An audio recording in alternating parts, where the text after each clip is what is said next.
बिहार चुनाव को लेकर बड़ी खबर सामने आई है। चुनाव आयोग ने प्रेस कॉन्फ्रेंस करते हुए अनाउंसमेंट कर दी है कि बिहार में कब चुनाव होंगे, कितने चरणों में चुनाव होंगे और कौन कौन सी सीटों पर कहां पर चुनाव होने जा रहे हैं। आपको बता दें, पिछले 15 साल में सबसे कम अवधि के समय में ये चुनाव होने जा रही है। 2 फेजेस में चुनाव होंगे, 6 नवंबर, 11 नवंबर। पहले फेज की जो वोटिंग होगी वो 6 नवंबर को की जाएगी, छठ पूजा के 8 दिन बाद ही। छठ पूजा 28 अक्टूबर की है और 6 नवंबर को पहले चरण में मतदान पूरा हो जाएगा। पहले चरण में 121 सीटों पर वोट डाली जाएगी, तो वहीं दूसरे चरण की वोटिंग 11 नवंबर को होगी।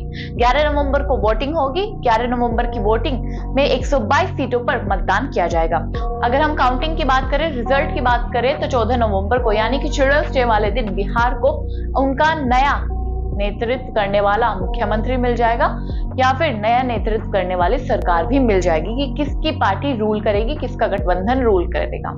आज इलेक्शन कमीशन द्वारा ये प्रेस कॉन्फ्रेंस की जाती है। 4 बजे ये प्रेस कॉन्फ्रेंस शुरू होती है। प्रेस कॉन्फ्रेंस की शुरुआत में ही इलेक्शन कमीशन पहले बिहार को लेकर कुछ बड़ी बड़ी खबरें बताते हैं कि बिहार में वोटिंग ऐसे होगी।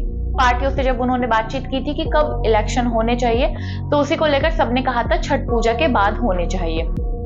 कुछ पार्टियों ने, कुछ दलों ने कहा था कि 1 चरण में मतदान करा दो, कुछ ने कहा था 3 चरणों में मतदान करा दो, लेकिन एनडीए ने कहा था 2 चरणों में मतदान होने चाहिए। शायद एनडीए की बात चुनाव आयोग ने सुन ली और 2 चरणों में मतदान हो गए, ये खुलासा कर दिया है।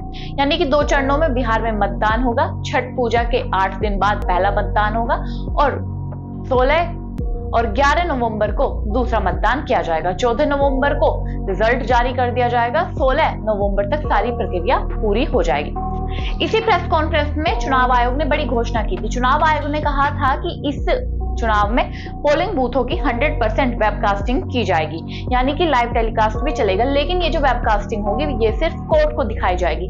तो इसी को लेकर एक मीडिया पर्सन पूछता है कि कैमरा फुटेज, आपने सीसीटीवी फुटेज की बात कर दी है, तो क्या महिलाओं के घूंघट को लेकर जो बुर्का पहने रखेगी उनकी भी जांच की जाएगी? क्या सिक्योरिटी उनकी भी जांच करेगी? तो चुनाव आयोग इस पर कहता है आंगनबाड़ी की जो आशाएं होगी, जो महिलाएं होगी, वर्कर्स होगी, वो वहां पर मौजूद रहेगी। अगर उनकी सेफ्टी के लिए अगर ऐसी जरूरत पड़ती है कि उनकी जांच होनी है, उन महिलाओं की बुर्का हटाकर जांच होनी है या पर्दे जिसने कर रखे हैं उनकी जांच होनी है, तो वह आशा वाली, आंगनबाड़ी वाली महिलाएं करेगी, वर्कर्स ये काम करेगी।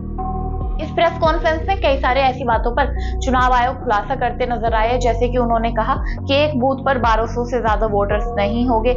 ईवीएम पर प्रत्याशियों की रंगीन तस्वीरें भी लगेगी, यानी कि हमेशा से जब ब्लैक एंड व्हाइट तस्वीरें प्रोवाइड कराई जाती थी तो लोगों को लगता था कि तस्वीरें उनकी साफ नहीं है। तो इसी को लेकर एक छोटा सा कदम चुनाव आयोग द्वारा आगे बढ़ाया गया है। रंगीन फोटोज यानी कलरफुल फोटोज लाने की बात की गई है। अब एक सवाल यहाँ पर उठकर वोटर्स के अराउंड से यह भी आता था कि मोबाइल फोन हम घर पर नहीं छोड़ सकते और बूथ लेवल में अंदर जाने नहीं दिया जाता, तो क्या किया जाएगा? तो इसको लेकर चुनाव आयोग ने कहा है कि वोटर्स जो अपना मोबाइल ला सकेंगे, उनके लिए लॉकर्स प्रोवाइड कराए जाएंगे। अब दोस्तों, हम आपको यह भी बता दें कि बिहार की 243 सीटों पर कितने लोग वोट करेंगे। बिहार की कुल संख्या इस समय जो बताई जा रही है वह है 7.43 करोड़, जिसमें से पुरुष 3.92 करोड़ है, महिलाएं 3.50 करोड़ है और 85 से ऊपर वाले जो लोग हैं वो 4 लाख है। फर्स्ट टाइम वोटर जो है वो 14 लाख है, ट्रांसजेंडर वोटर्स जो है वो 1725 है और दिव्यांग वोटर्स जो है वो 7.2 वोटर्स है। इस बार इन सभी वोटर्स के लिए अलग अलग सुविधाएं भी प्राप्त कराई गई है। 100 वर्ष से अधिक वाले वोटर्स भी 14,000 से ज्यादा है। आपको यह भी बता दें कि बिहार में 2020 में 3 फेजेस में चुनाव हुए थे, 2015 में 5 फेजेस में हुए थे और इस बार 2 फेजेस में चुनाव होने जा रहे हैं। तो दोस्तों, आपको क्या लगता है कि जिस तरीके से चुनाव आयोग ने घोषणा तो कर दी कि चुनाव कब होंगे, अब इस पर आपकी क्या राय है कि जल्द से जल्द चुनाव हो और किसकी सरकार बनने जा रही है? कमेंट बॉक्स में जरूर बताइएगा। तब तक के लिए नमस्कार।